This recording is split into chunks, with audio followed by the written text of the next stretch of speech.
Hello, welcome back for another story time. Today's story is The Squirrels Who Squabbled by Rachel Bright and illustrated by the really lovely Jim Field.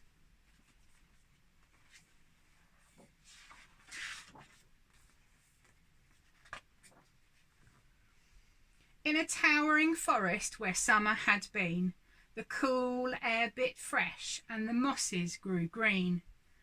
As autumn edged in and the sky raged red, the sleepiest creatures got ready for bed. While up in a tree swung a flighty young squirrel who everyone knew as Spontaneous Cyril. Now, most foresty folk had seen to their needs through the plentiful months of mushrooms and seeds. They'd bought up their stores so they'd all be well fed through the frosting of winter that glistened ahead. But Cyril, he lived in the now and the here. He'd adventured and parted his way through the year. So his cupboard was empty, his hollow was bare. He hadn't a mouthful of food anywhere. But wait, what was that? Over there, take a look. A single long pine cone wedged in a nook. He squealed with delight, and for very good reason, for inside were the very last nuts of the season. But Cyril wasn't alone. There were more hungry eyes. Yes, plan ahead Bruce had his sights on the prize. Though he'd gained a mountain of bounty and hard fought, Bruce was convinced he was one pinecone short. It simply must have it, he wistfully cried, as he dreamed of that fresh, juicy pine nuts inside. So as Cyril set off on his way to the ground, Bruce had also last pinecone bound. They sprinted and scurried with no time to gamble. They scratched at the bark in their scampering scramble. But their panic and haste shook the tips of the spruce, and the pinecone it trembled, and then it came loose. Both squirrels gave chase at a lightning pace. This was the start of the wild, nutty race. "It's mine," shouted Cyril. "No, it's mine," hollered Bruce. "You don't stand a chance. Give up. It's no use." "I'm hungry," cried Cyril.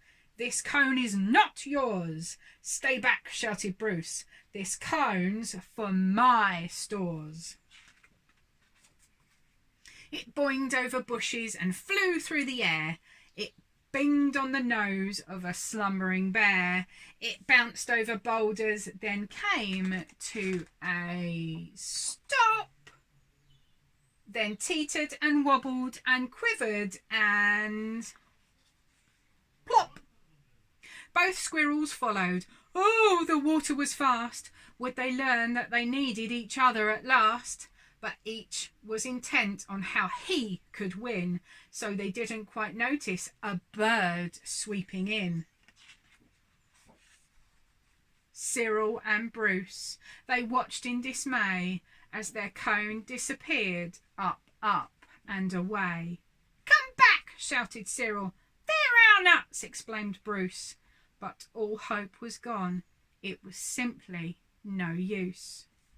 And meanwhile they drifted right up to the edge. Greed, it was driving them over the edge. Cyril and Bruce, they had taken a fall. They were paying their price for wanting it all. They'd squandered their chances to team up and share. Would their nutty young hopes simply end in despair? What's going to happen? Bruised and bedraggled, they swept past dry land. Cyril grabbed at a branch with a trembling hand. Catching Bruce with the other, he heaved and he huffed, and dragged him to safety with panting and puff. They stared at the sky, quite lost in deep thought, until Bruce looked at Cyril and let out a snort. How silly we are, he proclaimed, all a jiggle. How greedy I've been, spluttered Bruce with a giggle. We shall change from today, may the squabbling cease. We should celebrate seeing we're both in one piece. And from that day and forward, they made a great pair. They would gather together and found they could share. Yes, Cyril and Bruce, they knew in the end the best thing to share is a laugh with your friend. Oh, I like that one. That's a really good story about Cyril and Bruce. Have you been able to chat to many of your friends? Maybe you've been talking to them over the phone or on your iPad or tablet or your computer. I know you're probably missing them, but you are doing a really good job, and we're hoping it won't be too much longer. We'll keep our fingers crossed, hey? So stay home and stay safe. We'll see you all soon. Bye!